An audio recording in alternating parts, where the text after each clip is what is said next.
Let me remind.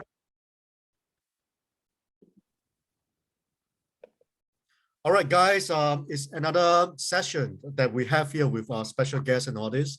And tonight's discussion topic is what makes a good GameFi and Metaverse project.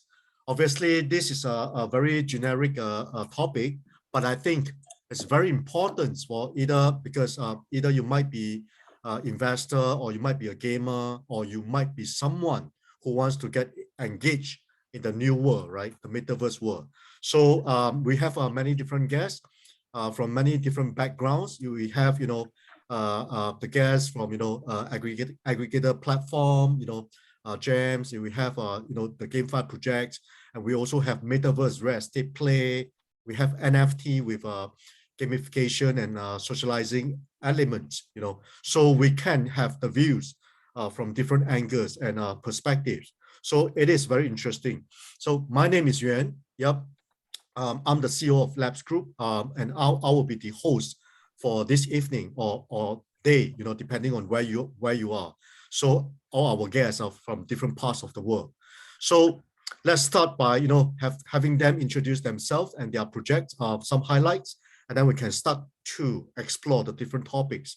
I will go in accordance to the sequence based on my screen. So we have James here, from World Overlay. James, start by introducing yourself and your project. Hi, yeah, nice to meet everyone, and it's an honor for us to be again on Binance Live to share more about our project. So I'm James, I'm the founder of World Overlay, and what World Overlay is a metaverse substrate platform that is powered by blockchain and industry-leading game development technologies that is free to create and free to play. So what we want to achieve is essentially allow for people to be able to create a wide range of virtual content and experience gamified interactive virtual worlds on our platform. So besides being an avenue for social networking, play, and creative expression, we will also like for virtual content creators to be able to own and monetize their creations through NFTs, as well as trade them in our digital assets marketplace. On top of our metaverse infrastructural play, we are also creating our own self-published world of Aetheron. It is the first and foremost of the virtual worlds on World Overlay, and it's a fantastical world with rich lore, immersive storylines, as well as market-leading graphic fidelity. It is also a self-contained NFT project in itself, where we will be releasing NFT mints with utility functions within the virtual world that will enable players to obtain rewards through gamification elements. Wow, very, very interesting. So you have the gamification and you have the Metaverse Real Estate Play, right? Yep, that's very exciting. Yep. So next we have our Teal. Yep. Yep, great to be back on Binance Live again. So my name's Tillman Meyer. I'm the CTO of Plutonians, which is forthcoming or kind of fourth bleeding metaverse game and metaverse space game. It's a MMORPG, and what else can I say about Plutonians? We aim to go beyond just kind of casual gameplay with this, and I think that really fits the whole concept or the whole premise of GameFi.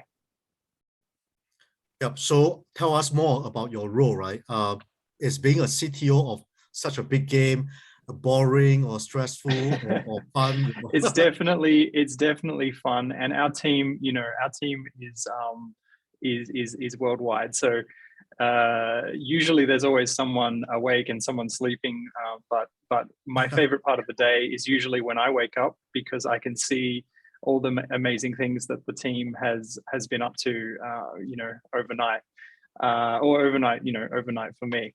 They might be in Europe, they might be in America, who knows? So yeah, it's definitely not a boring job.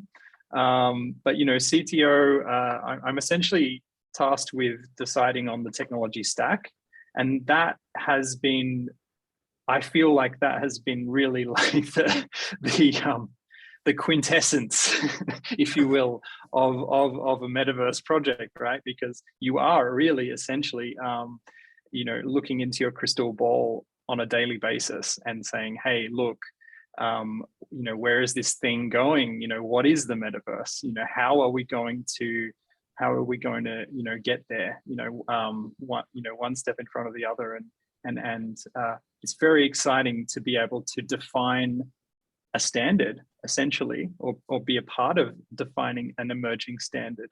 And I don't think that we've had that opportunity since Web 1. I don't even think even Web 2 had this kind of energy. Yeah. Yeah, good. It's a good thing to see a happy, a CTO, because in a game project, you just need to have fun, right? Yeah. So next, happy but tired. Happy but tired. Yeah. So next we have Francis. I think they made a mistake in the spelling. It's parallel with 2 L and 2 L's. No, just kidding. Yeah. So I think you're supposed to get the meaning, right? It's parallel, right? Everything in real life versus the metaverse, right? That's what I'm guessing. So tell Francis, am I wrong? No, you're absolutely right. It's 2 L's. You made me scared. I was looking on my screen. Wait, did I misspell it? So it's a pleasure to meet everyone. My name is Francis Berwa, and I'm the co-founder and CEO of Parallell. Basically, for us, we're a unique photorealistic and cinematic travel metaverse. We added that travel for a reason. We actually focus on the connection between world location, which are digital twins, and the fantasy elements for gameplay. So we're using the latest on Unreal Engine 5 to get those hyper-realistic graphics. And I'm very proud of our team. Actually, we have an award-winning virtual reality industry team that worked with companies like Meta and Nike Global, Amazon, and so forth. But most importantly, we are a story-driven metaverse. And so our storytellers are coming from studios like Warner Bros. And Sony, 20th Fox, etc. So we are basically a little bit unique in our approach. But that's a little bit of an introduction. I can't wait to share more information with you guys. Yeah, just curious, in one sentence, right? Are you more GameFi or are you more Metaverse? Or you are 50/50? Both, actually. I would say 50/50. You have to have both. Yeah. Cool. Yep. So next, we have Shan from Project Godjira. Yep. Hey guys, really happy to be here, and thanks for James. Actually, James, I connected with James from World Overlay, and he pretty much, brought me in here. So Godjira is basically just one of those NFT projects, but a project that was started in the light of a lot of cash grab things happening in the NFT space, with so many projects coming out and sucking out the liquidity without a reasoning behind.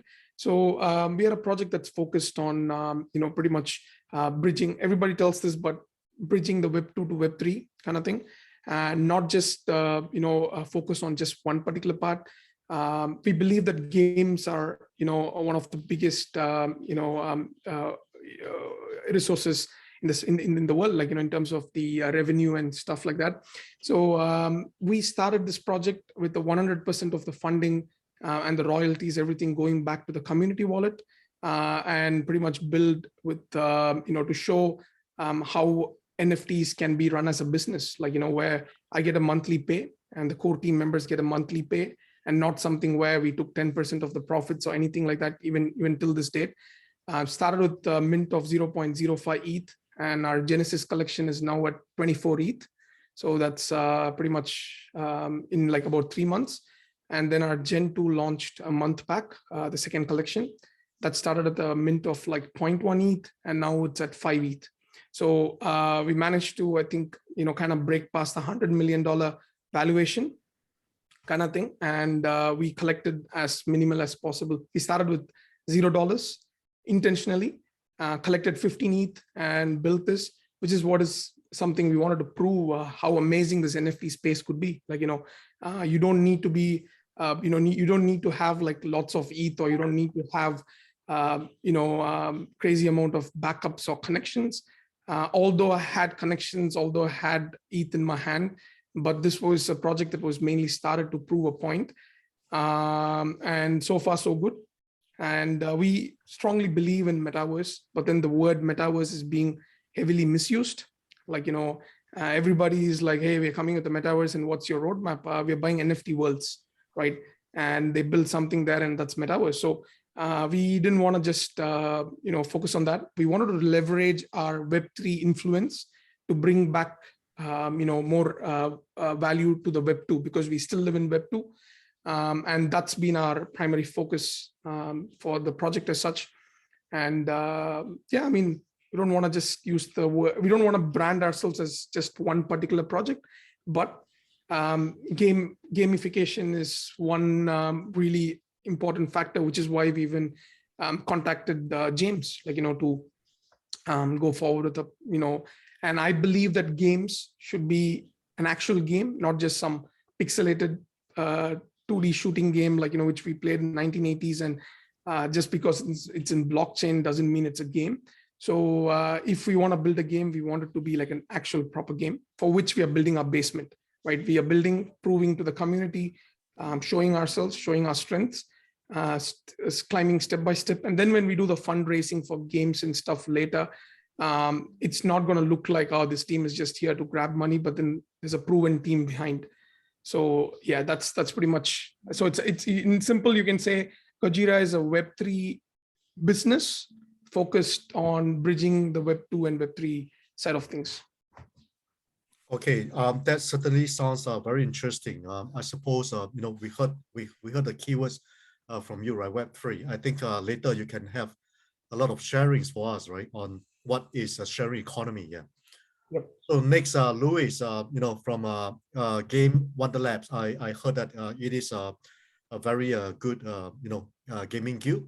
So share with us more, about your project. All right. Hi guys, this is Louis. I am the PR guy from the Wonderlab. So first of all, I want to thanks Byfinance and giving us this opportunity for the exposure for the very first time, especially with you guys. So this Game Wonderlab project that we have is a fully decentralized blockchain game platform. And our vision is to make sure that Web3 games are in the Game Wonderlab. And so the aim is to build a blockchain mobile game platform.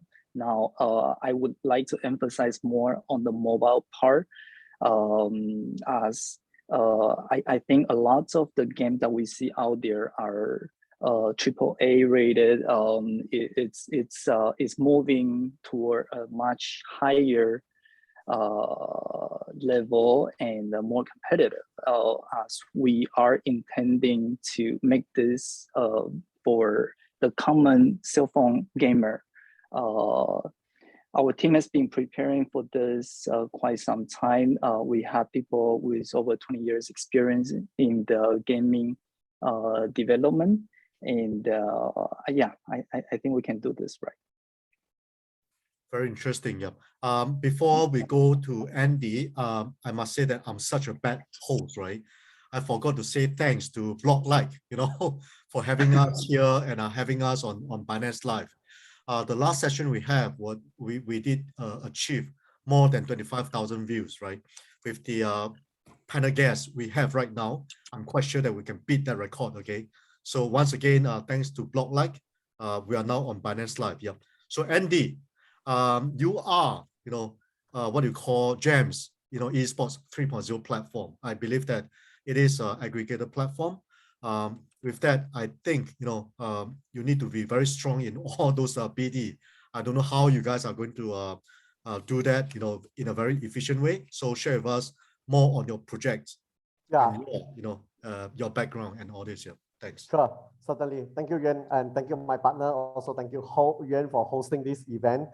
This is my third event with you, and I look forward to do more so that we can really bring esports, blockchain, GameFi, SocialFi, Metaverse to a more greater audiences, and also like people can take this Binance Live also back to certain things that they can explore, research, and see what you can learn from there. Right? There's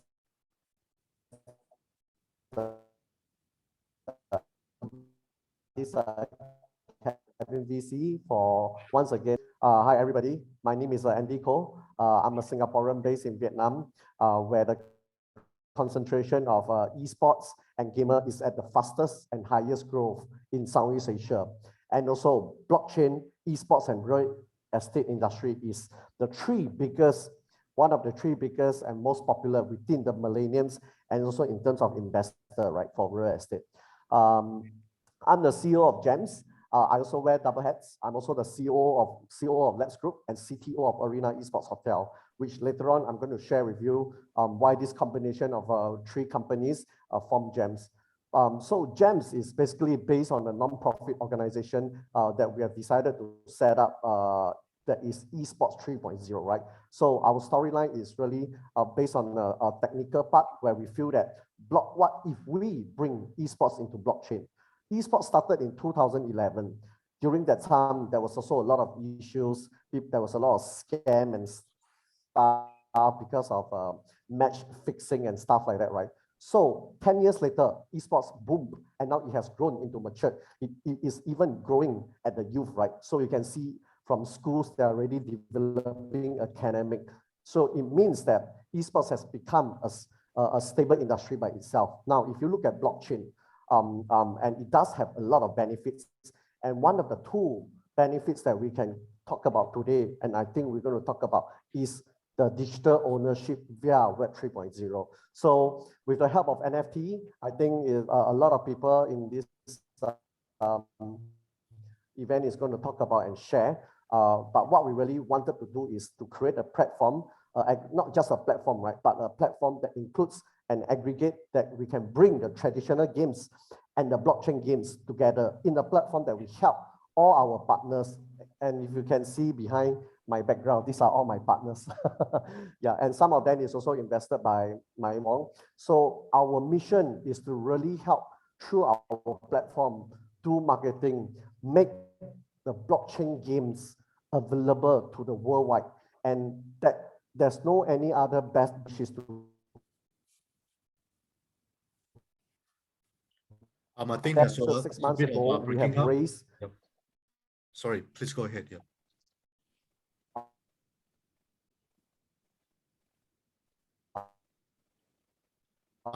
There's a bit of breaking up. So yeah, Andy, there's a breaking up. Yeah, you might like to check your internet connection.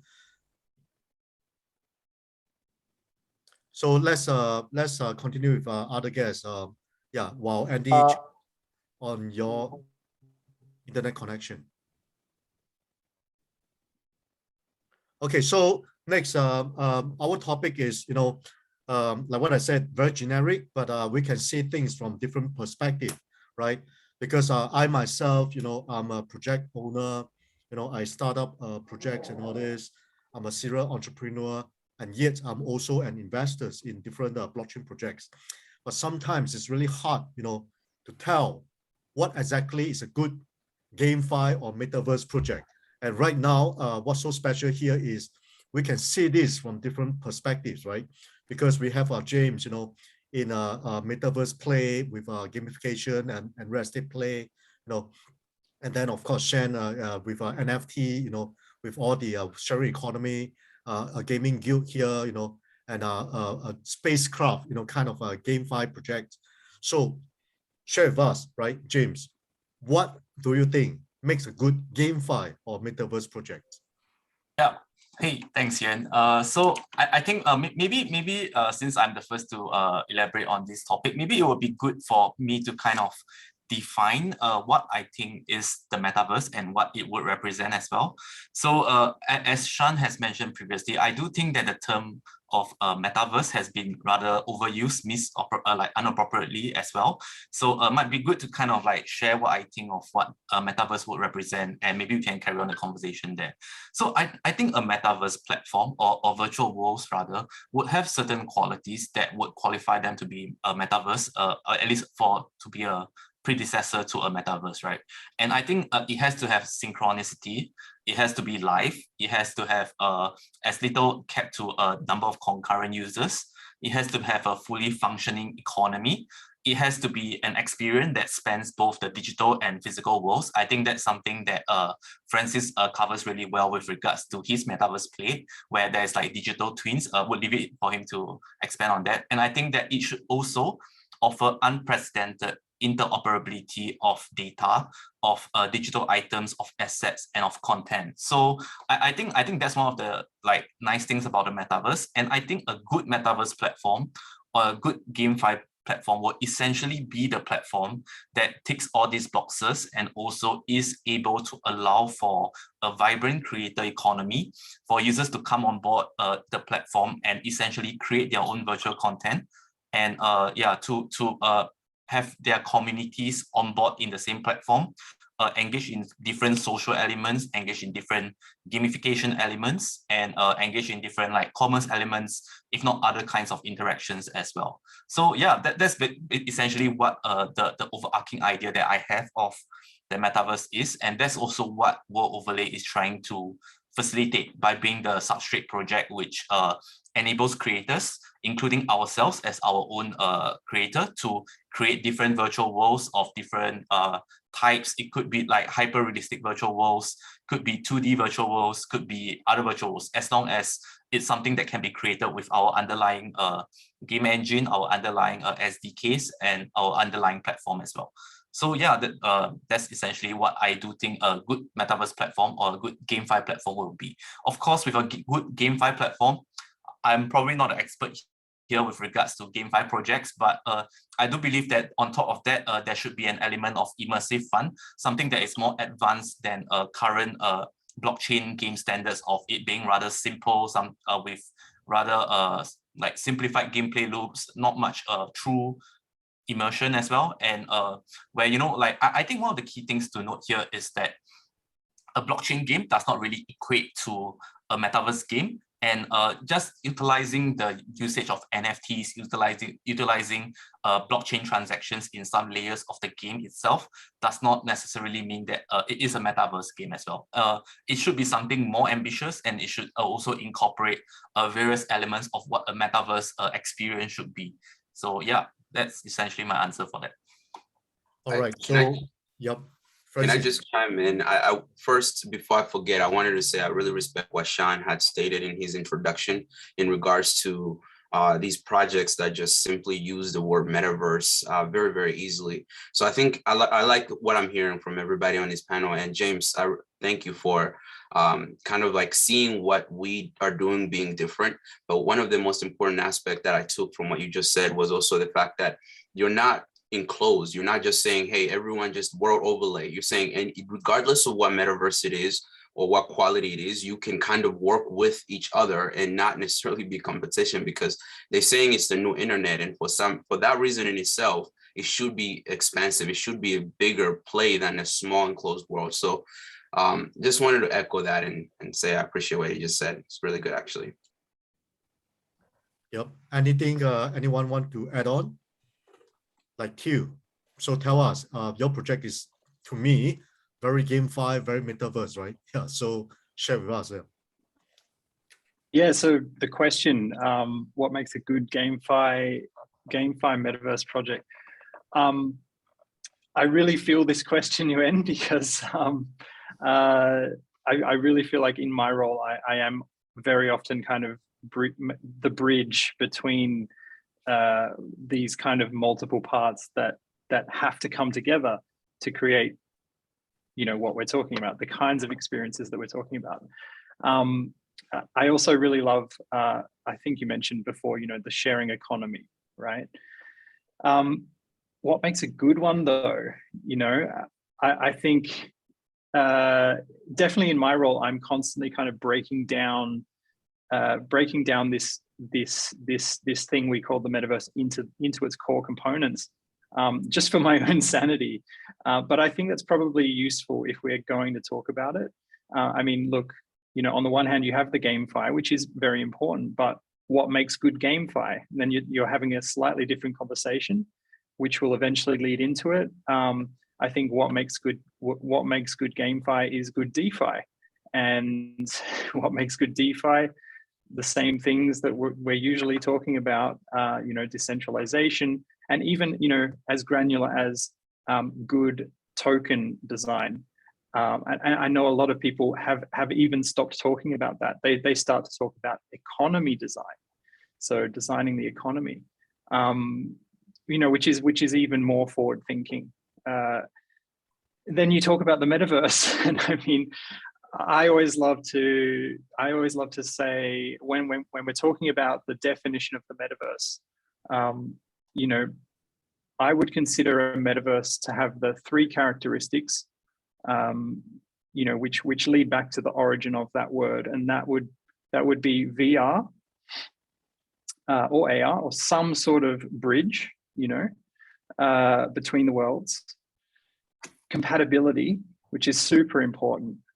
I think that the metaverse needs to be kind of universally compatible or as close to it. And maybe we can talk about that later on in terms of like traditional game studio approach and the narrative that they are trying to spin. And then of course the third thing, which is persistent state, which is, of course, what crypto and blockchain does very well. So yeah, I think if you have the good GameFi and if you have the good metaverse, there's still that one component which is missing, which I think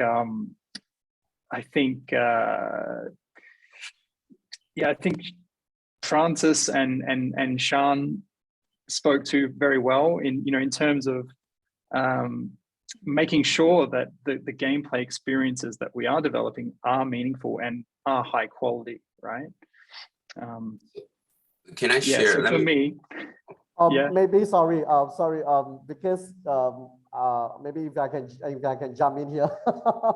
You guys have mentioned three things tonight: GameFi, Metaverse, and Social 5.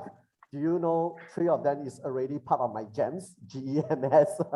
Yeah, I have a different perspective from all of you in regards to what make a good GameFi project, right? And also, I think earlier on, I want to echo on Shan from Godjira. You mentioned about Social 5, Web3, Metaverse, but I think there's one thing we forget. We need to have a FanFi token for all these people supporting these modules. So GEMS, sorry if now it's much better, my internet connection, I hope. Yeah, okay. So, GEMS is really a platform that we want to help to market, like a platform really to help all the blockchains company. And you look at last year, right? We have 2,000 over GameFi projects. And that is crazy, right? Out of how many coins project right now in the market, I think we have about 20,000 crypto coin project, right?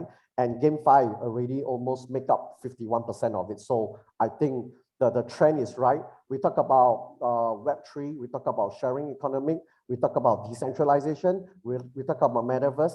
Yes, although the people who are building the projects are abusing it or either leveraging or trying to cannibalize on this term, but I think what makes it good for the market in terms of the crypto is more projects means people will look into how ultimately they can have a universal entry, we can have a universal placement, and most important, universal accessibility. I think the future of Web3 will resolve all these things by itself.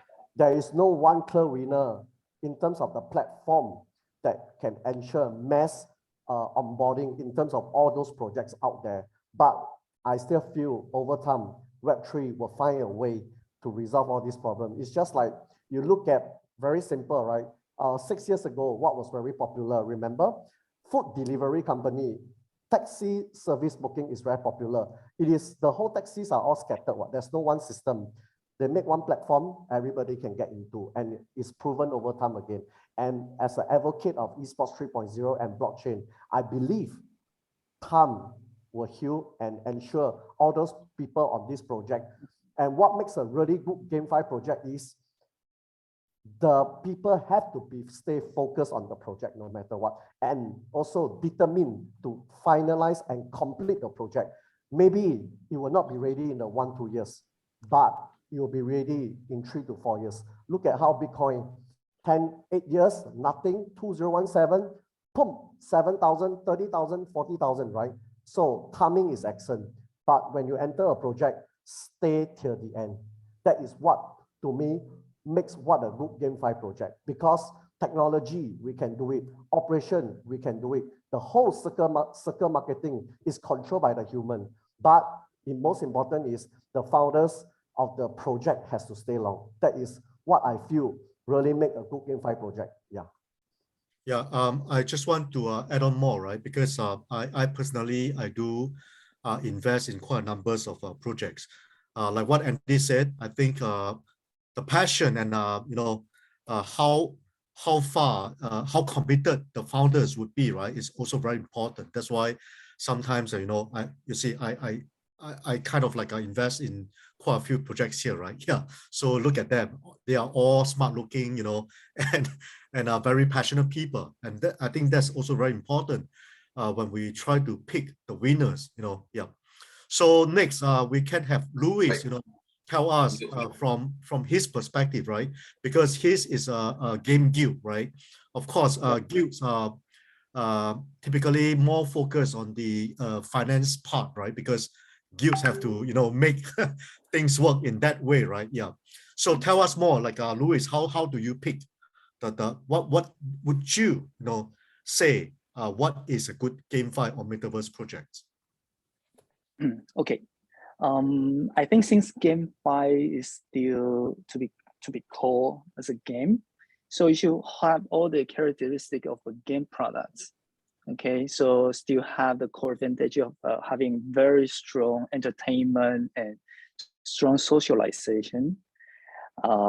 Hence, ourselves will be focusing on creating a platform with fun games and to attract gamers and fans. Now, just to brief a little bit of what we have so far. Now, we started the recruitment of the nods, and about in April, we have 4,000 so far until last week. Okay, and we plan to go all the way to 50,000 on that. And on June is the day that we will start launching the games on that platform. Our very first game will be Fairyland. And right after that, we will be launching 3 games every month.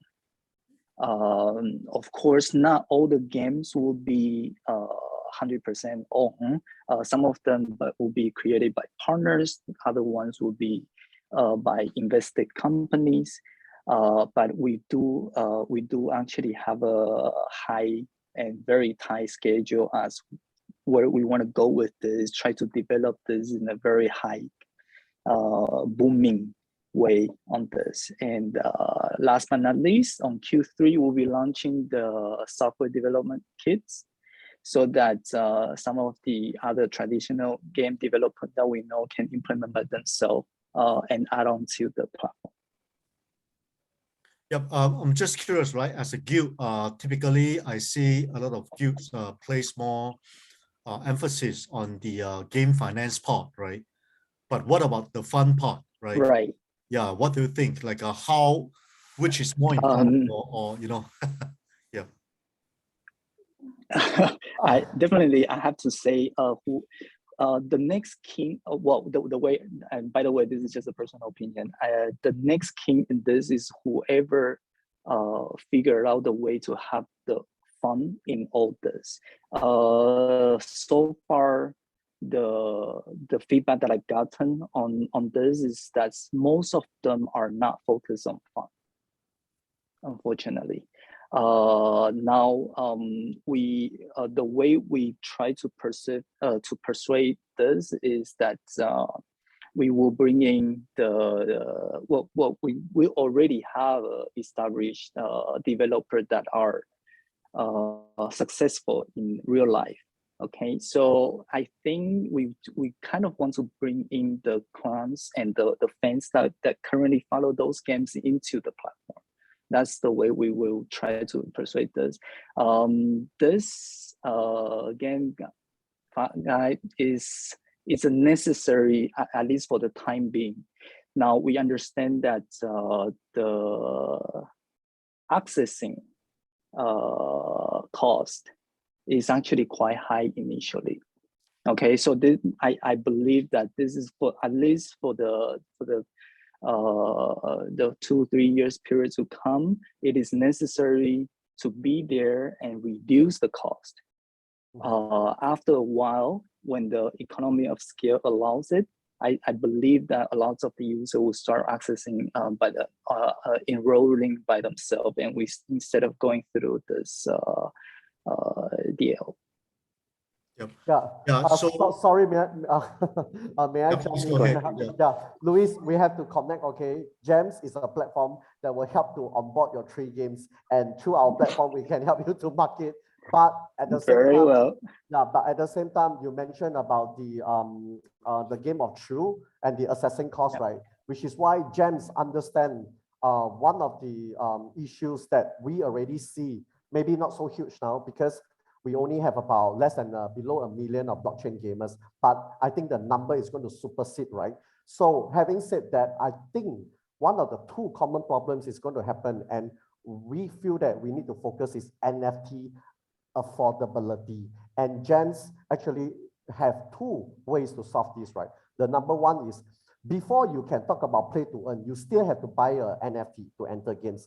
Axie Infinity, the cheapest total cost to enter into the game is at least $100, right? So we know that this problem, and GEMS is able to do a rental. So you rent at a fractional price, you take our NFT, by joining our platform, we can have the NFT be rented in our marketplace, just like now we have 38 partners right now in our system. So with that, we can offer gamers, of course, every project will still have an NFT, but through our platform, we offer these 2 special feature, which is the rental module, which I mentioned earlier on.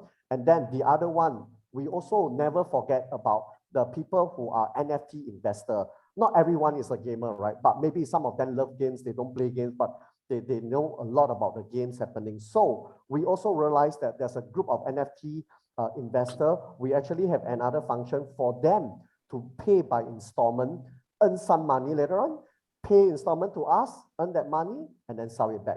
So that is, I think, in future, this will be the 2 common problems as the blockchain games get more and more popular and more integrated, where we have more mass users on board. Yeah, just something to add, right? When Luis mentioned that, the games right now are all focusing on the finance part, but not so much on the fun part. Actually, that does bother me a bit, because I certainly believe that games, right, by nature, they need to be fun, right? Luckily, we have our fun-looking guys here, right? Like Q, Francis, Andy, James. But we also have very serious-looking guy like Shan, right? So Shan must have some very serious thoughts on that. So Shan, maybe you can share with me more on the serious thoughts, I wasn't serious. I was just, I'm not super experienced in terms of the GameFi side of things. But I mean, but I read a lot about, like, the psychology side of things, right? People want to make money, right? We have to first, that's the problem. What many projects don't understand. People are here to make money. We used to play FIFA, or still play FIFA, or GTA, or Fortnite, or whatever, those kind of games, not expecting money in return. We used to play for fun.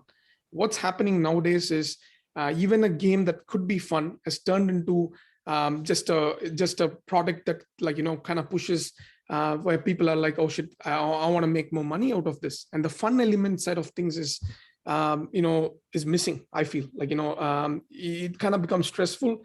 Even a simple, I won't call it a game, but simple gamification, like having a whitelist marketplace. So for people who aren't aware of the NFT side of things, it's like IDOs, right?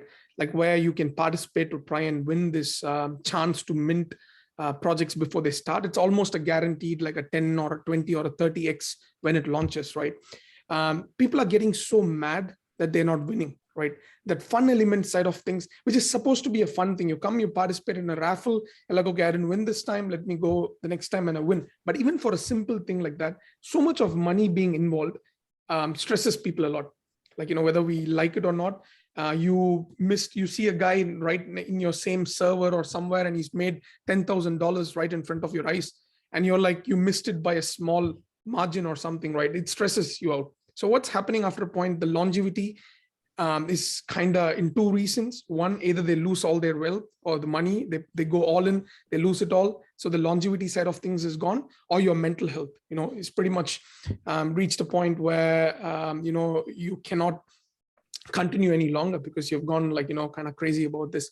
So I feel that what's missing now is probably a game that's, the fun, targeting more towards a mix of both. You need to have the fun side of things, at the same time have a chance to make some money on the side. But then I feel that it shouldn't be too much of a reward at this stage, because it's a very naive stage, and the real pro gamers haven't started coming into the blockchain, right? It's all about people random casual gamers like me that's in the blockchain currently, right?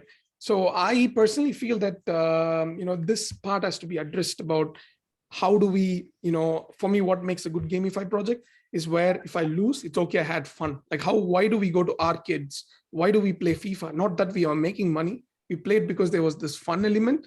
And if there is a chance to win something on top of that, I'm more than happy to take it. I don't feel, at least I haven't come across, or at least in the NFT circle, a game that's that's brought up. So which is why there is so much potential for a lot of newcomers or new projects to take that spot in the space, which is something we are trying to do as well. A little bit secretive at this stage, but we feel that this game, what we are building, basically could target the fun side, at the same time can allow you to win here and there, not here and there, win some tokens or win some whitelist spots or something, but worst case you lose, you win something, you'll gain something out of it, kind of thing, which I think that's what my take on current GameFi's and what would make a good GameFi project would be. Yeah, and also Shan, if I can also just quickly add in, right? I think Shan mentioned about the Game of Thrill, which also sublease another two components, which I need to mention. What make a good GameFi project in terms of longevity and Game of Thrill? It is still true esports, because when you have esports, then you have competitiveness. Shan mentioned the current GameFi projects has a lot of casual gamers. The pro, we don't even want to talk about pro. We don't even can set up a pro team, right? It's not possible, which is why one of the mission is, first, we have to make esports feature as seamless as possible for all the GameFi projects. And by having a system, GameFi partners can come into a platform where they can create an event, they can create an esports competitiveness, they put a price there, backed by who, then I think the whole thing will start. Because when Dota 2, LOL, CSGO started, they wasn't popular until they start esports game. Then, it become a national, I'm saying not a country, it's a national game of thrill. Can you imagine why during my time and probably Yuen time, right? World Cup is so popular because the competitiveness is the national pride, a country against a country. And that's what the essence of the esports is success, is because of the competitiveness today, which is country, continents, and world stage. So I think what we are doing to bring esports into blockchain world really is the future. And Shan, thanks for summarizing that part, which is, I think competitiveness is one of the very important features in every GameFi project. And what also earlier on what Yuen said, right? Really focus on the game of thrill. The rest of the other things, there's a lot of platform can offer the features from Duke to NFT marketplace. There's plenty out there. Game developers out there who are watching this event tonight, focus on your game of thrill. So Francis, please, Francis. Yeah, I was going to add, thank you, Andy and Shan, for shedding an important light, and Yuen for bringing it up about having fun, because we were thinking this when we were actually conceptualizing the business. We looked at how many metaverses, how many projects are out there, and we were trying to think what would make us unique and why are we trying to do this? We knew we wanted to make digital twins, but anyone can make digital twins. Microsoft, creating technology for that specific reasons. So what we decided to do was that we needed to work alongside actual business owners in real world, in the real life, and then actually collaborate to make a gamified concept that would not only add value to real people when we're actually here. You don't have to be an avid deep gamer to have gamification. Of course, games are a low-hanging fruit towards adoption, and we can see how much impact is done on Web3 because people are able to have economies and make actual returns and money, but alongside that, they actually do something if they enjoy it. You put your time more into it, an activity, if you're enjoying it. So our approach and what we decided to do, if you guys allow me to share, was actually that we took the real world stories in the actual physical location. So one of our worlds, because we create worlds, so one of our world is Saratosa. So we basically copied a 33-hectare digital twin out of one of the largest natural pyramid on Earth in Venetia, Colombia. It's about 30 minutes or so from, wow, just got a blank, but basically in Colombia. And the key is there's a mountain, there's myths about the face of the goddess and all this. And we took those elements in that story and we added into a gameplay where if you're playing it, you actually are doing certain things. You have to obviously battle certain, myths and so forth. But when you're in there, let's say you visit the actual location, similar to how Pokemon Go concept are, there's certain hunts and certain activities that real people can do. I mean, the resorts offers you, of course, natural things like horseback riding and paragliding, etc. But you can actually also activate, if you're part of the metaverse, for certain rewards that you get by doing certain things. So we try to blur that because we're seeing that there's a disconnect between real world and the fantasy world.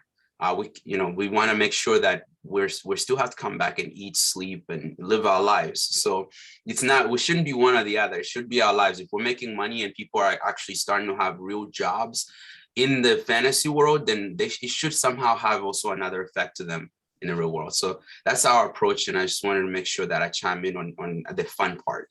So Francis, do you mean that I can date someone pretty in your world and live happily ever after and never die? In your metaverse world.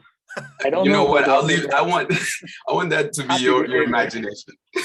Okay, let's see if world overlay is a better word than Francis, right? Yeah. So James, tell us, what's the fun part in your project? So one thing I want to make clear is that while I do love my project the most, but I don't think that we have to compare. I think Parallell as a metaverse project would hopefully be in the future interoperable with us as well. So and just having more experiences, having a better and more integrated interoperable experiential layer, that's great for everyone, and that's great for our users, our community, Parallel's community as well, for them to be able to access more virtual content. So yeah. I think that's kind of like in extension to what I think is the current state of the metaverse, right? So the metaverse and like people building on the metaverse, building on Web3, it's all very nascent, all very new. We don't really know what the winners of the metaverse will look like right now. People are still trying to like fumble around and find what's a good economic design, what's a good technical architecture. I think Tew mentioned that previously as well. So I think one of the key things that World Overlay wants to do is that instead of saying, hey, we have this special differentiator, this special element of differentiation, we want to say like, we want to build right. And building right means that we want to come out with the optimal economic design, coming up with player incentives and earn mechanisms which are actually sustainable. And we want to create an open environment where people can freely create. And I think that's one of the key missing things in the scene right now, having an infrastructural play to allow for people to create various immersive and more unlimited virtual content. We want to be that platform, and to showcase that as our part of go-to-market strategy, we are also creating our own virtual world of Aetheron, where we will be integrating with assets from various leading communities, leading NFT projects. We have partnered with Godjira for one to bring on board their assets into our virtual world, and I think that's kind of what's interesting in the Web3 space, right? Where cooperation is unlimited. We can collaborate with metaverses. We can collaborate with people who has like very strong IP, such as leading NFT projects like Project Godjira. Can collaborate with like leading guilds, for instance, have partnered with GameFi, have partnered with Unix to bring their community to play and create on our platform as well. And I think that's kind of what we are trying to encourage here, to be the substrate platform to bring in all these elements together and hopefully create something that is greater than the sum of its parts, essentially.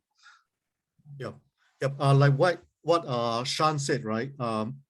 Getting involved in a project should never be that stressful, right? But I'm actually currently quite stressed because I've not invested in Godjira. And when James told me that, how well those guys have performed, I was like, So luckily, I'm still, vested in, Parallell, Plutonians, and soon, World Overlay. And I also, co-lead and co-founded Gems, So, guys, better that, it's now or never, so you still have the chance, So, when Shan said that, getting involved in projects should never be stressful, right? And we should focus more on the fun part, right? That got me thinking, right? Because a lot of GameFi projects, some people are saying that it's just like Ponzi schemes, that if you don't focus on the fun part, because I think the fun part is what make GameFi projects sustainable. So maybe, in some quick sentences, each project here can tell us where's the fun part in your projects, right? Maybe we can start with Francis. You want to start first? The fun part is we've created a never-ending storyline. So in our parallel galaxy, I failed to mention that it is a galaxy and we will create worlds. There is a storyline, an overlaying storyline. Think of it like inspired of like Guardians of the Galaxy. It doesn't really end, and a lot of interaction with certain collaborators or brands that we work with would be able to have a choice of either kind of creating with us through integrating with the story, or just not. They don't have to. It's optional.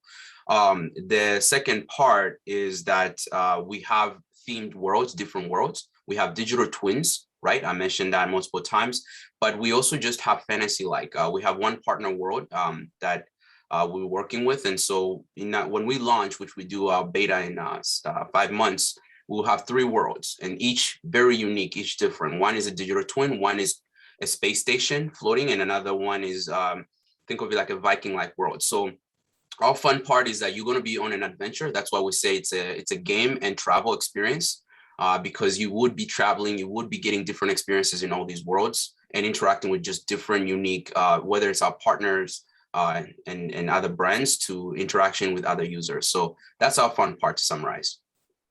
Okay, next, Teal looks like a fun guy, right? Does your project have something like, that's really fun, like shoot to win or whatsoever? Tell us. Our game is not fun at all. We're going for don't play, don't win. No. Bye.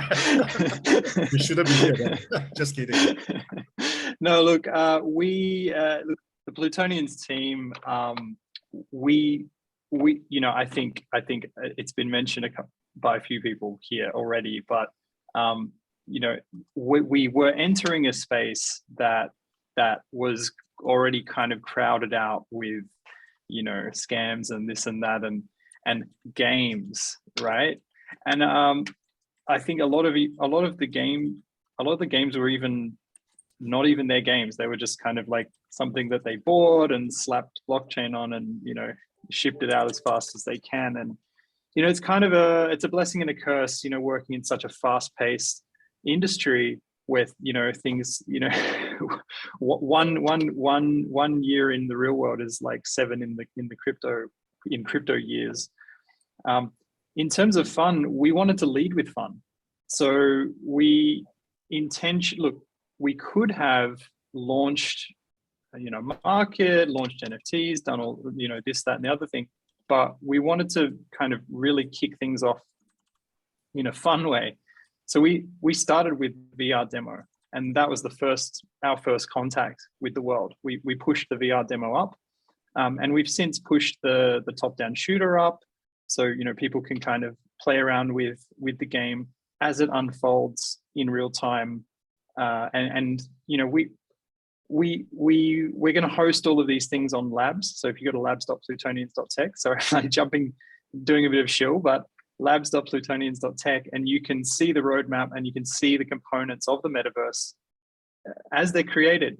And I think that yes, you know, I think gameplay in itself can be fun, you know, irrespective of anything else that's going on. Like, even if you're not engaged in the story, even if you're not making money or whatever.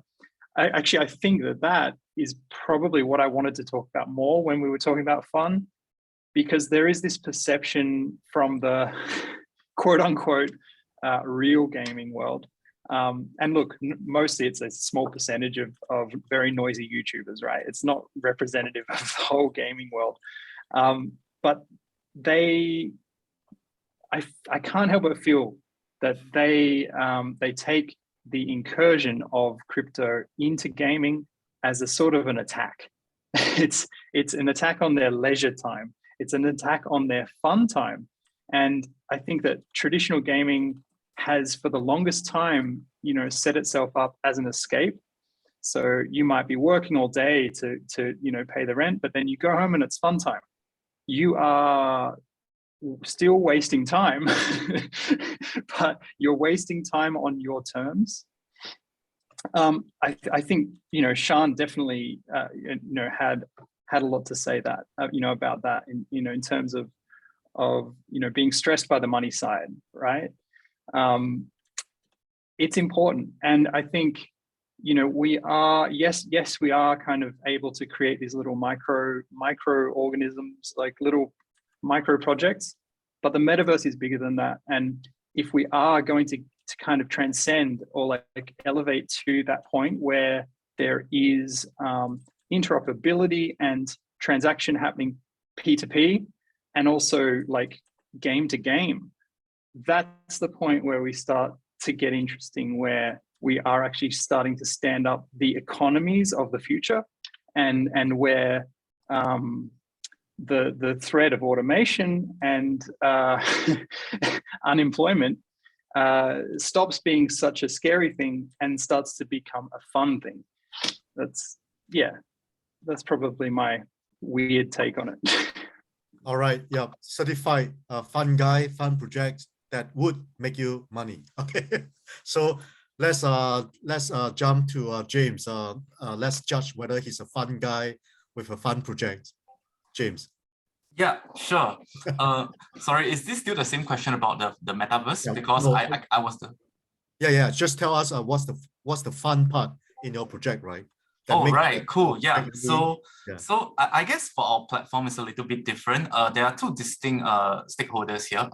We have the creator experience of people creating independent virtual content or creating assets and creating their homes in our world. I hope that would be a fun experience for them, you know, creating something independent and being able to monetize through our creator economy, where they can implement NFT assets and hopefully also gain like in virtual advertisement revenue, kind of like replicating what Roblox has successfully done for Web2 into our Web3 platform. That's for the creator economy, and that's for empowering creators to create what they want and what they envision for their own virtual content. For players, I think it's fun because firstly, we are creating our own virtual world of Aetheron, and we have like story-driven narratives, just like Francis's virtual world as well. And we are hyper-realistic, super immersive and expansive open world experiences. I would say rivaling that of like traditional open world games as well. And we also have various social elements put in place to encourage community building, social interactions within the virtual world itself, and working with various interesting asset holders, different IPs and different communities to bring on board their community and also have distinctive content, right? So like, for example, we are working with guilds to have guild houses in our virtual world. So they can like take up quests in our virtual world from these guild houses that like blockchain guilds have created.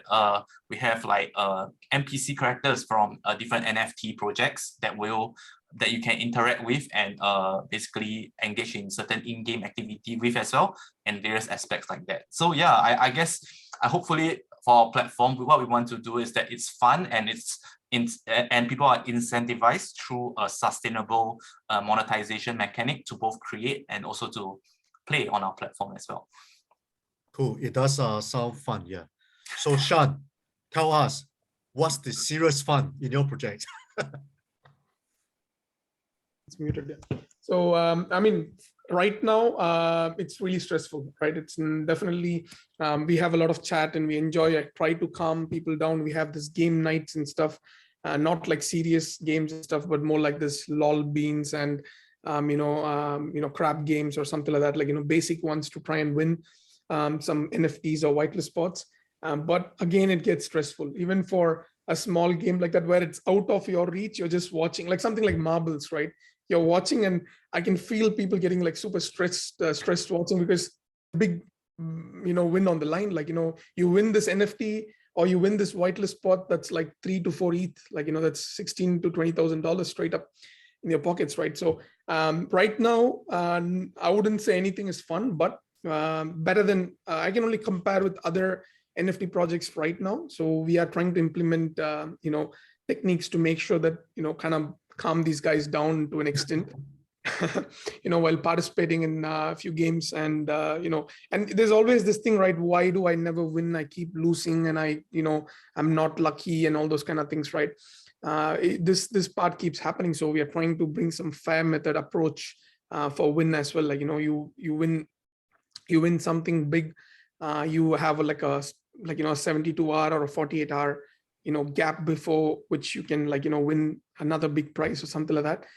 Not sure how effective that's going to be, but we are all testing. To be really frank, it's a very new space. It's a fast moving space.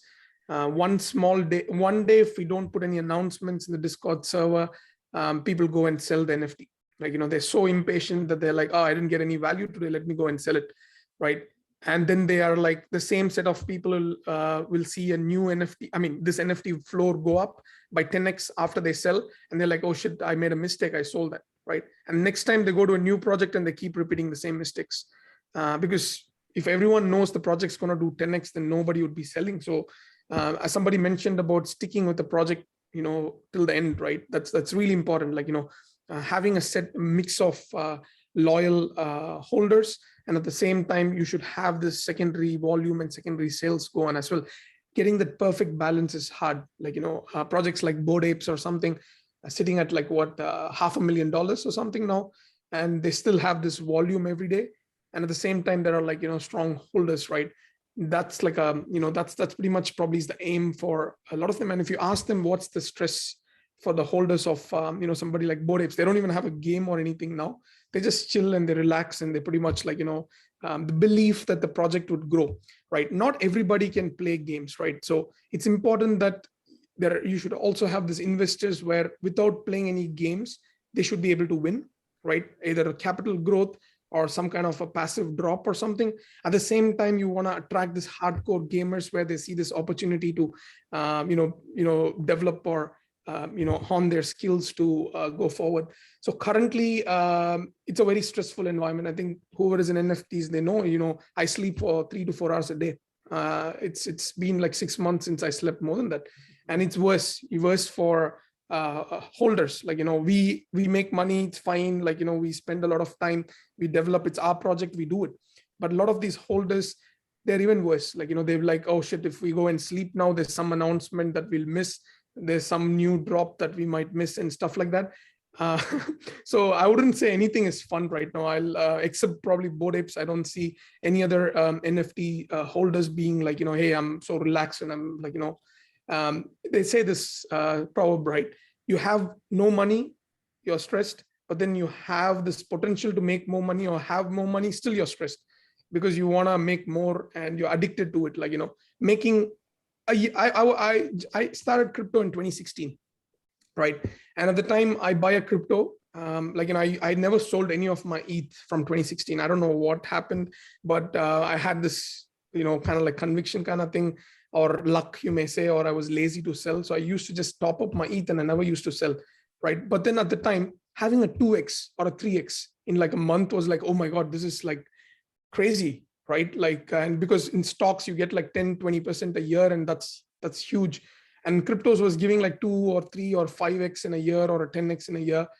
And then in NFTs, you get the 100x in a day, right? You mint certain projects can given, you like Moonbirds, it minted for like whatever 2.5 ETH and now it's at 40 ETH or something. And it's crazy, right? It happened in such a short span. So impatient now. People, a guy was like, for instance, in my server, a guy was like, I never win anything. I'm like, man, what do you mean? Like, when did you last win some whitelist pot? He's like, last week, right? And how much did you make from that? 4 ETH, right? And he's crying after a week that he didn't win anything because he didn't win anything in 7 days, right? So this is how the space is, and this is how impatient it is. So whatever you try and do now, I don't know how people are going to take this as fun because there's so much of money being involved. In my opinion, I think we need a massive NFT crash, right? I'm not in the wrong sense. Don't take it in a different way, but something like how we had this 2018, crypto crash, like, the IDO and the crypto crash. There needs to be a correction in the market, right? For all these, the impatient, people are like, oh, you held so much of ETH so long, man, you're lucky. It's not lucky. I held through all the phases. So many people here who have bought crypto, you went through that shit phase where you're like, shit, like, you see $1 million and then it goes down to crap and you still hold and you're buying. And the resilience, right? You built over this period of 4 years is what's allowing you to hold now. And, that's why Ethereum is at this point, or Binance token or whatever tokens are at this stage. With NFTs, no one's gone through that. They think that a small dip is called a bear market, right? This is an asset that's not backed by anything yet, right? We are talking about games and stuff, but still it's not out. No NFT project is currently, can prove that they are having a cash flow that's profitable, right? So this is an asset that doesn't have this super strong backing. So when that's the case, it's more like a lot of gamblers are entering the space. Okay, so my thing is, it needs to have this proper correction, and probably the guys who hold the real long-term holders and the believers keep building over a period of time. Then probably the fun element can probably start. Maybe people can rest a little bit. 24/7 market, you can rest a little bit in the bear market because that's the time I slept. Other than that, it's really hard to sleep. Then maybe the fun stuff could start. So long story short, like I feel that you might be smiling and all, but all those in the server and stuff, but it's inside you're stressed. I need to win this, I need to win that. It's really hard to, have that fun. And also, I think if I'm 25 now, I think if I continue the same intensity for the next 2 years, I'll probably, I think I'll probably lose it, so that's so everybody who's holding the NFTs or, full-time degens, that's the same thing. You get burnt out, right? I don't even know, 2 years is probably a long time. So I think the fun side of things, the things have to change a little bit. It shouldn't be at 50x or 100x on the first day itself, for all these random projects, so till that point is reached, I think I might not call anything as fun yet. So still we're trying different methods, but so far nothing is pure fun. Okay, so sounds like we have a very stressed person here. It's okay, Shan, offer me some of the NFT. I will share your stress. Yeah. I mean, it's actually the truth, right? You see from outside, yes, you make a lot of money, but this is the truth, the real insight. You make a lot of money, but do you have the time to go out and spend that? Not yet, right? That's what I mean, so but the space is amazing. You learn a lot. I'm working full-time as well, right? I work as a robotics designer for Tesla. So I kind of manage, multiple things, right? Even you think I took a break for 2 weeks completely to focus on this. It became worse. I didn't even sleep. I thought having a real life job, I'm probably putting in a lot of hours. It's getting worse when you stay at home. The 2 weeks I probably slept the least, right? So, but it's really fun. It's the fun is probably the building, and you see it, successful the day when you launch, or the periods of extreme joy, and then the periods of the building phase and stuff. More than for me, I'm talking about the holders, of NFTs. They need to probably start taking this long-term approach to kind of have this little less stress, for when they buy into NFTs, or even for stocks, or even for crypto. I think long-term approach is probably going to reduce the stress, I feel. It's okay. Like what I said, sell me some of your NFT, I'll share your stress. Yeah. I think Shan is in a confused state, between stress and fun. Yeah. But I think he's having fun along the way. Yeah. So That's maybe right. Louis, you are a game guild, right? So tell us, like, how do you pick fun games instead of just, just all those game finance and everything, right? Because ultimately, I think fun games are the only way to make games sustainable in the long term. Yeah. Okay. Okay. With Game Wonderlab, I think what we envision, the fun that we envision is actually for the users. Now, I would like to approach this from a different standpoint.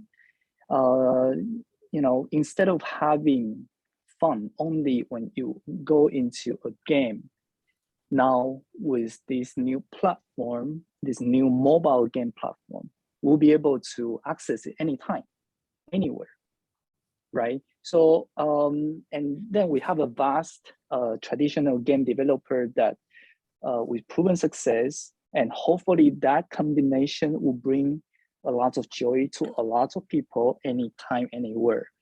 And as for us at Game Wonderlab, we hope that actually a big part of this fun is when we launch this, when we pitch this and started people subscribing for nods, and we see we have already 4,000 subscribers, and I think things are piling up, and that brings quite a bit of joy to us. So hopefully, when we bring this fun to everyone, and so that they can enjoy this everywhere, anytime, anywhere, it also give us something to enjoy. Cool. Yep. Thanks for sharing. Yep. So Andy, being an aggregator platform, where's the fun part for the users or for you yourself? Sweat, man, sweat. Yeah, I think, wow, that's really a good question, Yuen. If I have to say, right, I think the fun part is working with everyone like you, like World Overlay, Plutonians, Game Wonderland, Parallel, and also Godjira. Why? Because I think we all have one similar mission, which we are also riding the wave of Web 3.0, which is to build, I call them software in a very easy way to understand that is ready for the Web 3 in future. And I think the future is not only just, a lot of us are mentioned earlier on, right? Days are gone where people are paying money to play games, right? And I think games like World Overlay, Plutonians, they all have some sort of similarity, is openness. And I think openness are not restricted to whether the graphics is intensive or not intensive. Look at Minecraft, it's a 2D design, but you look at the whole worldwide gamers, right? Yeah, young children, kids, like from 7 years old to 14 years old are playing Minecraft, and they are so addicted to it despite the graphics is not there, because openness, sharing economic, decentralization, it allowed people to build something that the kids cannot have it in their real life. And that is one of the game of truth. People don't understand. It's like they say, hey, I would never play Minecraft. You talk to any esports people, they will say, come on, man, these graphics, I will never live with it. Don't talk about playing with it, right? So what I'm trying to say is that, again, I want to strengthen game of truth is very important. It's not restricted to your graphics, your user-generated content, your hyper-realistic stuff, right? If your game is fun, people will play it. That's how Minecraft become popular. But they are not just fun. They are also solving a social problem that the kids are very pressurized these days that they cannot do in the real life. But then in the game, they can do it. So if you ask me, Metaverse, right, is openness, is very open. And why is popular? Because that openness allow everyone to come together. And I have to just give advice to everyone. Don't worry about the technology. It's going to be there. Don't worry about the interoperability and the universal accessibility. Time will solve this issue. So I think coming back here, I'm so happy to work with all of you. And if you ask me, this is the fun part, because I know I have a mission and GEMS has a mission to bring all the GameFi, Metaverse, SocialFi, true esports competitiveness into the world, and we can onboard people faster. A lot of my partners came to me and I realized that they all have got competitive advantage. They all have a unique selling point about their GameFi, their Metaverse, and their SocialFi project. But then, if you look at, in order to mass onboard people, right? That's why we are a platform, right? Look at the popular platforms, the searching platforms like Google, and then we have the travel platforms, we have the booking platforms, right? So we are replicating a model that has been very successful. And in order to bring all of us together through GEMS, we can supersede all of you to our business model, which is the online to offline, because we have esports hotel that we sign contract with them. We have esports center that we sign contract with them to use GEMS as the platform. And recently I have already spoke to a few and they are very excited. Trust me, when you talk to the esports player, they are still in the very traditional mindset. They only think playing games can only win money by joining esports. That's not true, right? That's why blockchain games developer out there, run till you finish the race, because there's a very high chance that your games can be played. So GEMS can help you to market your games. We are a solution provider to help you to market your games, right? And also another fun part of being the CEO of GEMS is over a period of 4 months, I had done over 60 AMA, and I think I'm going to reach 100 soon. Yeah, but that's the reason why I wake up every day, because I have so many partners on my back and support me. And I think we through help of more platforms in future, we can push blockchain games to the mass users to onboard us. Yeah. So much shilling from you, right? But tell us, how many hours you sleep per day? Oh, that's a challenge. you know, Yuen is my partner, right? So I don't have to hide anything. That's like, he's working 16 hours a day. When I see him, he's not drinking coffee. He has a bottle of La Vita, the energy drink. And I say, no lah, because you know, I was esports veteran and I sleep and I have my time. When I enter blockchain, and it's so fun doing blockchain, I forget about sleeping. I'm like, yeah, it's just like what Shan has from Godjira mentioned, right? You are just so addicted. You know, blockchain is the future. Yeah. It's like passion turned into obsession. Like, you know, it's you start with the passion and then it becomes like obsession, and then you know, so first is addiction, then it becomes obsession actually. Yep. Yeah. That's So the rest of you guys, how many hours you sleep when you run your project? Quickly, yeah. Confess. I think it's very random. Shan laid down the gauntlet. You said you're on 4 hours of sleep, and I don't know. I think you also mentioned that you're a Tesla engineer. You might be part of the problem, and why Elon hates crypto, because it's poaching all his engineers. So it sounds like it's on a bit of a timesheet. It's fighting for your attention. Yeah, I think also 4 to 6, I think is probably, I'm guessing, the average for most here. I think that's probably, you know, I would say, like, I would be surprised if anyone's sleeping for 8. I would like to know how you manage it, but then, but you need that 6 to 8 hours sleep, to be honest, for the long run. But yeah, I think 4 to 6 is probably the average, I guess, for most here. John, I've been dreaming about a vacation for a long time and I still haven't even figured it out. Talk about it. Maybe Francis, this is the inspiration for the travel project. to your metaverse world. Yeah. That's true. I can kind of travel to a digital twin, not necessarily. It's funny, like when we actually launched the VR demo for Plutonians, one of the comments that came from the community that reached me, it was, hey, I know it's a demo, you know, I know there's not much to do in there yet, but I just love to go and just chill in the spaceship and just chill in VR and listen to music and watch the stars. And I was like, damn, like, okay, cool. You know, we've got to keep doing this thing to the end. Andy. Yeah. Yeah, interesting. Yeah. So we do see a lot of innovative models, right? I suppose a lot of us have heard, the step N, the GMT, move to earn and all this, right? So anything creative in your project that you want to share with us? I think just now before we went live, right? We were kidding, right? Maybe we should revive the oldest profession, sleep to earn, right? So I think that for Shan, he will make the list. You don't really sleep, yeah. So share with us in a few quick sentences, what are the creative elements in your project? Yeah. So maybe James, right? Yeah, sure. So with regards to earn models that is prevalent in our project itself, was that the question? Yeah. So what are the creative elements, right? Like, do you have something special, like move to earn or yeah, what I said, sleep to earn? Yeah.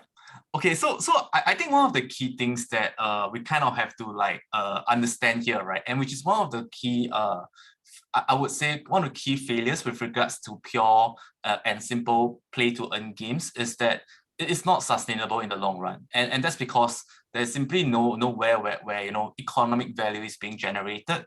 Like play to earn, right? It's very dependent on subsequent players coming in to buy the NFT to keep the price of the U to keep the U high enough such that enough scholars are incentivized to continue playing this game. We have seen that even the largest of play to earn games have fallen prey to this mechanic. And so one of the key things that we want to appreciate here is that for it to be a sustainable to earn economy, it has to bring about economic value. And that's something that we want to address over here at World Overlay. And what we want to introduce is empowering creators to create their own independent virtual content. And this is tried and tested. Like for instance, Roblox has done it for our traditional centralized counterparts. So can we call that create to earn? Yes. So yeah, I think our distinction here is that we have a create to earn portion to it, and within our virtual worlds itself, for users, they are able to play and earn. It's not a to earn kind of mechanic, but it's something that can be obtained by being a stakeholder on our platform, by owning our NFT means, and basically participating in the virtual world itself. So we treat that kind of like a user acquisition cost model for the play and earn mechanics. But for the sustainable to earn model, I think that has to be created like we've thought of how it can last long term, and we've thought of like how it's actually a positive economic model to implement rather than something that is short term and which cannot persist for long, right? Because that will essentially be the reason why people come onto our platform and stays on our platform, and basically generates positive economic value for both us as a platform and for themselves as well. Yeah. Okay, so Tew, tell us, what are the most creative elements in your project? Most creative elements are our creatives, I guess, our creative team. No, look, our most creative elements in terms of the topic at hand, GameFi Metaverse. We too have the create to earn, elements. We've had that. We've had that on the roadmap since day one. I think it's really, really important that you do leave the game open-ended, and I think especially when you start to think about games, and even when you look at the history of the metaverse and kind of attempts throughout throughout the rise of the internet, you see a lot of virtual spaces that they just don't exist anymore, right?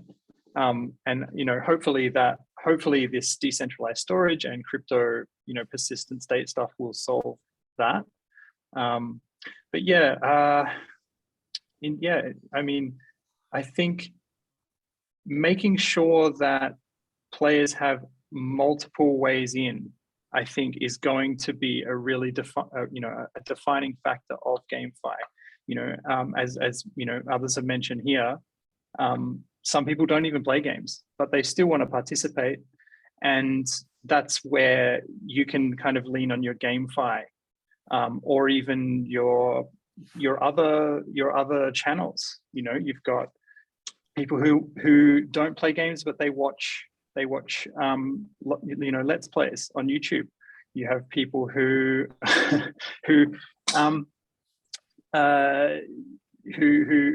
just I mentioned before, like kids who grow up with this idea that no one told them this, but they just want to be a Twitch streamer, or they want to earn from games. They just don't really know how. The only way that they kind of know how at the moment is Twitch. So the answer is like, what do you want to be when you grow up? Twitch streamer. Of course, that's fun, right? That sounds fun.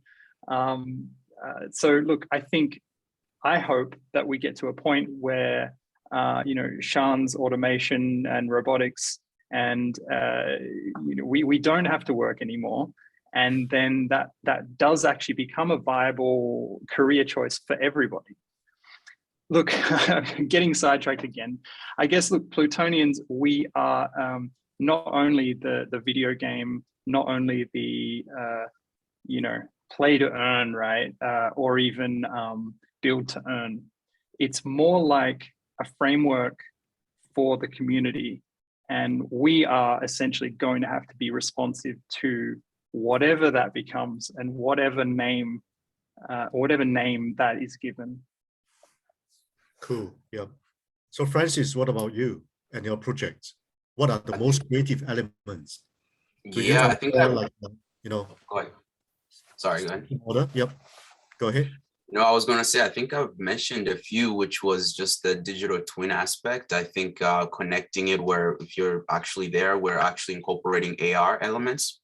So that's, I think it's sort of the whole XR experience is what we're trying to do. I know World Overlay is actually having a few tools that I want to be able to talk to James about. But in regards to just our creative elements, I think our differentiators comes into the whole aspect of, the story-driven and the digital twins. The rest, I mean, there's nothing new under the sun, right? Nothing is too original. We usually borrow concept or augment concepts. And so for us, we just wanted to bridge, and that was one of the key elements of our differentiator. Okay, so your most creative elements is to copy creatively. Sure. Nothing new under the sun. Also innovation, right? Yeah. Yeah. So, no, I mean, we have the same, we have also, as everyone mentioned, like GameFi, we have passports, which are what people use to enter our worlds. This is not only from cost effectiveness, so being able to calculate users, but we're also able to just sort of give people ability to earn by staking or lending and so forth. So yeah, but those everybody can mention. So I just wanted to get into the more unique aspect. Yep. I think small and continuous improvements are also very important. Yeah. Absolutely. So, Shan, what's the most creative? Because we have so many NFT projects, right? So tell us, what's the core creative elements in your project? So obviously, our first and foremost thing that what we are doing, we were probably one of the first ones, or if not the first one, to start with the lower supply, right? Like a really, like a 300 supply kind of thing. The main reason was, community building side of things, and probably the second one is, probably the first project that's contributed 100% of all the funds back into the, community as such, right? This is starters. But more importantly, innovation, right? So tackling out the problems that are there in the NFT space, starting with, hacks, right? So NFTs constantly keep getting hacked. So a month back, we made an announcement of how we are working with a insurance, a well-known, till we give more details, I won't be able to reveal the name, but a well-known insurance company in real world, to bring them into NFT insurance. So we already working on it. Essentially, people pay X number of tokens and they hold in their wallet, right? For example, like our native token, if you hold like 1,000 Jira tokens, you'll be covered up to 1 ETH of NFTs, kind of, in that sense. So if you hold more tokens, that means you get more coverage, like, in terms of for these things. So NFT insurance is one of those things, and marketplace. So we are working on a different kind of a marketplace, not just like how OpenSea and them are performing. So just a bit of to give a little bit of an idea, a small feature that's going to be in our marketplace with our native tokens is a lottery-based sales, right? So basically, in the sense where rather than just a traditional bidding and rather than just an auction or something, which is also going to be a feature, but also have this ability to list your NFT for X number of tickets, okay, in Polygon ETH, or just like, this thing where, for example, if your NFT costs 2 ETH, you can list, a minimum of 100 tickets at 0.02 ETH for each ticket, and a maximum of 300 tickets or something, where as the owner of the NFT, you could sell it for much more. Also taps into a market of 80 to 90% of the people who cannot afford a 10 ETH or a 5 ETH NFT, but there's a small chance for them to win a high valued NFT with paying like less than a gas fee, for a transaction. And as a holder of the NFT, you have much more chance to make, 2x or 3x the flow, like, in this method. So this is just one of the features that will be there. So we are, apart from that, we have partnered with a lot of, real world projects like Damak Properties. It's one of the biggest in the UAE, where our holders get like massive discounts, 40 to 50% discounts for stay, food and beverage and stuff. Just one of the hotels, right? So we have partnered with more than 40 hotels across the world already. And the last, month, just in the last month, we started sourcing this. We have also partnered with few, brands like, for certain sections of the world. We have partnered with Crocs, Dyson, Jordans, Nike Jordans, where we get early access to, before the drop, limited edition sneakers drop, they come to us. So we could list it in our marketplace for, the sneakerheads to participate in raffles, or this thing to get access to limited edition sneakers, merch, and also in talks with, few other apparel brands, like, well-known ones, like the top 3 brand, actually. Again, that's the max clue I can give at this stage, where we are looking to launch a Jira merch as not just a one-time drop for NFT holders, but have the merchandise as an NFT merch across the globe, like, so, and a percentage of the sales come back into the project. So we don't, because most of the projects, what they do now is they partner with Adidas, Nike, or Puma, or, New Balance, or whatever. They do one drop for the holders. It's pretty much, you pretty much can go to a shop and buy it for $300. Like, why would you want to buy a 100 ETH NFT or a 50 ETH NFT to get one free Adidas limited edition drop? But rather we want to build a business model. So where these Jira merchandises across the world, whatever sales, a percentage of the sales come to us. We use our Web3 side of things to push and market. You know how loyal people are in Web3, like, in the sense they, you sell merch, you sell, keychains, even you sell stocks. They want to buy that brand because they are holding that and they're so this thing. We want to tap into that, right? So our project is basically, how is it different? It's a business. We don't like to be treated as a alpha group, although we provide that. We don't like to be just treated as NFT gaming. We do that as well, but it's a Web3 business, right? So because fundraising this much in Web2 was almost impossible, but in Web3 it was a matter of few days, right? We want to use that and leverage that into a proper way to generate actual income in the Web2 space. I mean, Web2 and also in Web3. So we are also launchpad for projects. A project like Mindblow, which is one of the most hyped ones now. And then we have also got Nine Tails in our launchpad. That's headed by Frederick Arnold. So he's the son of the 3rd richest guy in the world. So we have got direct contacts with Frederick Arnold, right? So he's the CEO of Tag Heuer as well. So and also recently, a Forbes 30 under 30 person. We have got contact. We have been essentially networking and building contacts. So a person recently called Kendrick Wong from Singapore.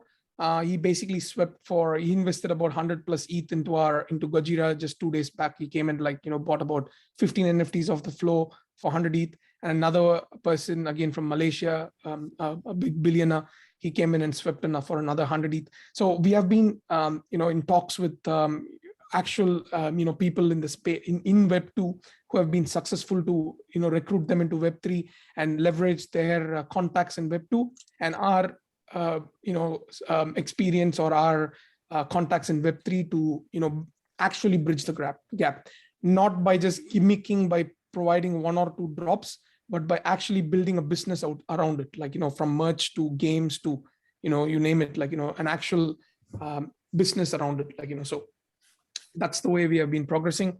And currently we have got more than $4 million in our vault, which is belonging to the Genesis holders.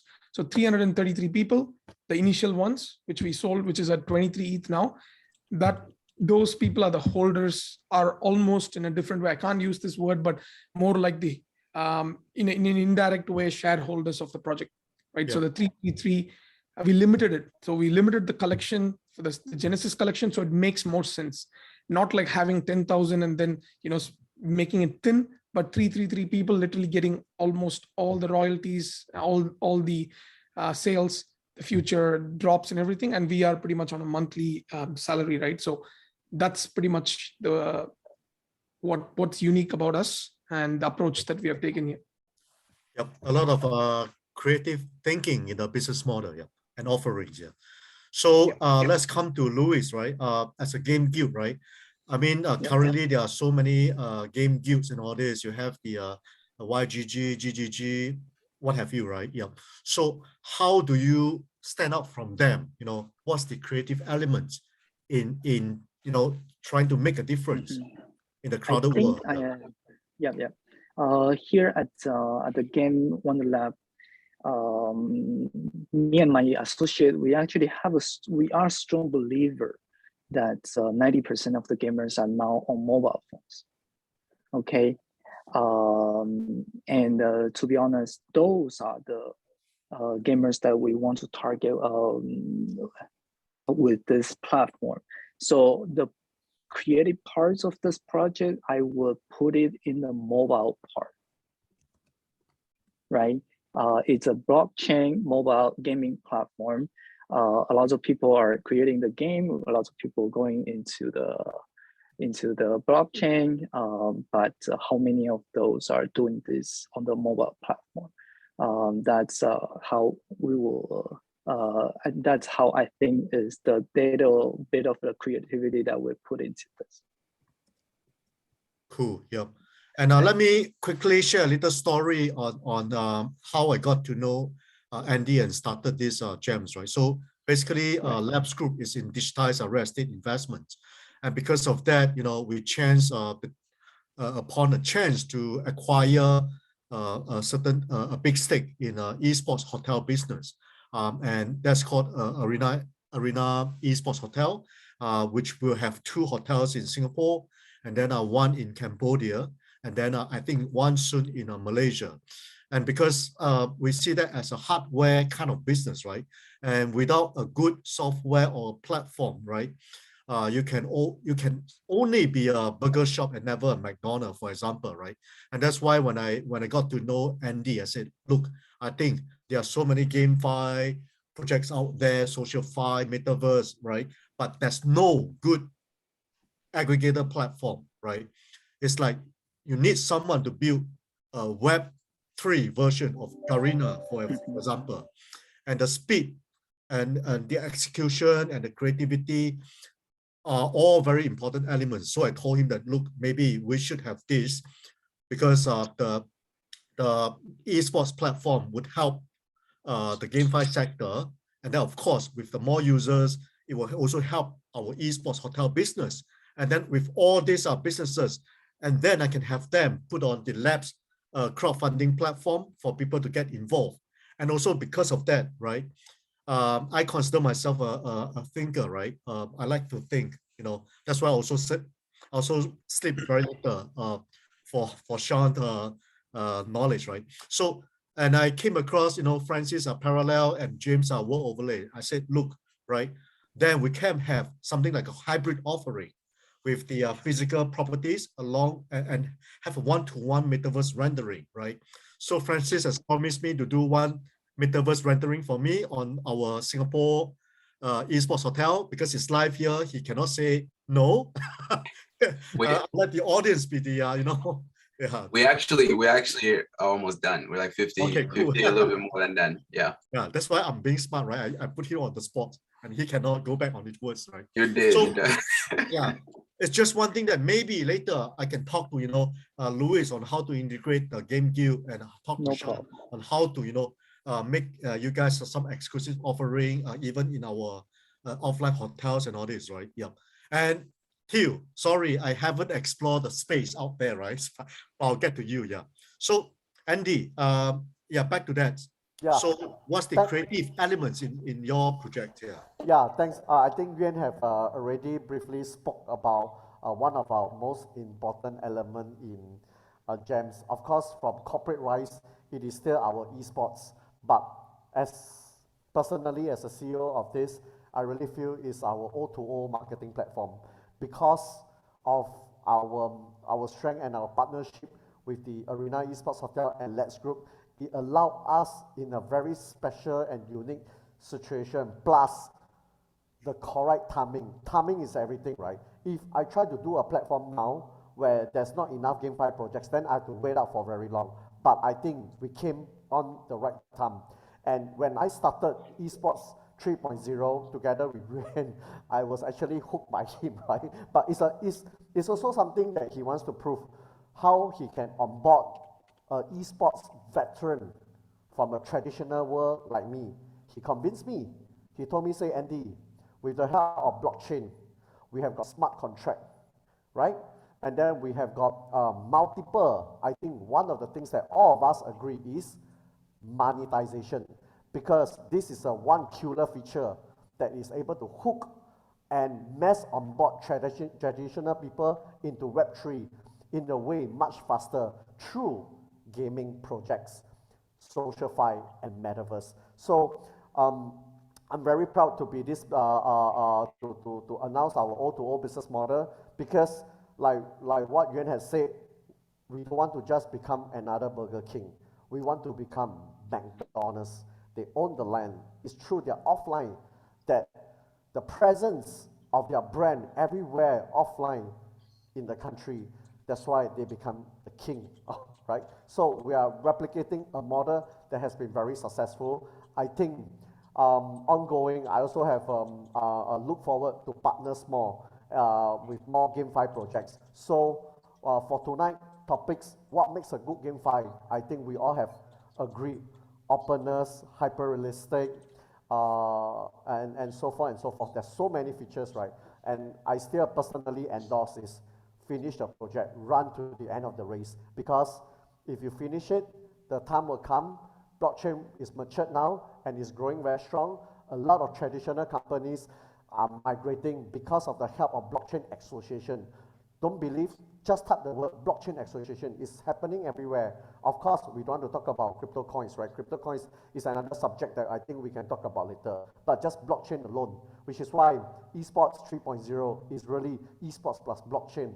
And also we mentioned by making game competitiveness through GEMS, we can offer multiple features. Then you can, a lot of GameFi projects out there, just focus on the main element of your project. Leave the rest of the technologies to the platform. There's a lot of platforms to mention. Okay, Thanks, Andy. Yeah, because of the time constraint, now we'll have some short and sharp, shooting time for every project here. Okay, so in a few sentences, tell us your biggest and latest updates on your project. Maybe we'll start with James. Yeah. Yeah, sure. Thanks. As always, happy to start the conversation going. Yeah, currently for World Overlay, we have quite a few initiatives going on. We are still in the midst of our pre-registration program. I believe we have recently just crossed over 5,000 pre-registrants. We'll be great if people would come to check us out at worldoverlay.com and also visit our socials. Also take part in our pre-registration campaign where you do stand to win free NFTs. And we are also, and I would also like to take this chance to kind of announce some upcoming initiatives and partnerships we have with regards to our building initiatives and our NFT initiatives. So World Overlay is working with Labs Group and Gems to create a Metaverse builder DAO, and this would essentially be an affiliated to all companies builder, which will create content and create infrastructure on various Metaverse projects, not just World Overlay, but hopefully other metaverses as well. I hope maybe Yuen could expand on that later as well. And on the NFT front and with regards to asset front, we are partnering with Godjira, and we are very honored to be able to cooperate with them to integrate and incorporate their assets, their IP, and also work with them to create their own independent virtual content, not just in Atheron, but maybe on a platform like a World Overlay level as well. So yeah, that's with the recent developments of World Overlay, and would be great if the people watching this will check us out and take a look at what we are doing. Many exciting graphical content that is on our platform as well. Cool, like the song goes, right? It's now or never, yeah? So Q, your turn. Please, shoot hard. Okay, cool. Thanks, Yuen. Yeah, so news from the metaverse from the Plutonians. So some great news. We have we've actually our staking for NFTs is live with our amazing partner Aldrin.com. So you can stake your PLD to earn NFTs, and that program has been such a huge success. We're going to expand it to our second token, RPC, which is the in-game token. The community have been asking for it, so we're going to do it. We've also got the farming pools live on there as well, so you can start earning the in-game fuel PU238. And we're also we've also listed our the first of our 3 tokens on KuCoin. So yeah, that's our big news. Cool. That's very exciting. Yeah, Francis. Congratulations, Till. It's exciting stuff. Thanks, Francis. Yeah, no problem. Yeah, so for us, Parallell, actually, we have just actually this week finished our partnership with Binance NFT Marketplace. So we're going to list with Binance NFT, which will be dropping next month. And in addition, we're also co-launching with Binance on another marketplace. I'll reveal that once it's confirmed. And then we have, so those are our first drop that's coming up. We have a beta in like 5-6 months. That's going to be first user testers. And what else? We basically, no, I think that's the most exciting one. I'm going to keep it minimal so I give others a chance to speak. Okay, thanks, Francis. Yeah.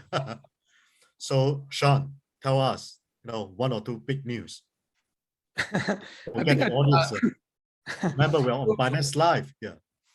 Yes, so I think what I touched upon before, just recently we launched a marketplace, which is something I think a lot of projects have got it, but we launched a marketplace, that a whitelist marketplace, and it's not just going to be limited to whitelists, but also for other offers and other IRL benefits and stuff, which is open to everybody. Okay, this is probably the first marketplace maybe that's open to anybody. You don't need to be a Godjira holder to participate in it. You just got to buy our, you can get our tokens or buy from DEX, the Jira tokens, and you can pretty much participate or purchase anything in our marketplace. So our focus is revolving around implementing the Jira tokens across, although it's a utility token and it's in the NFT space.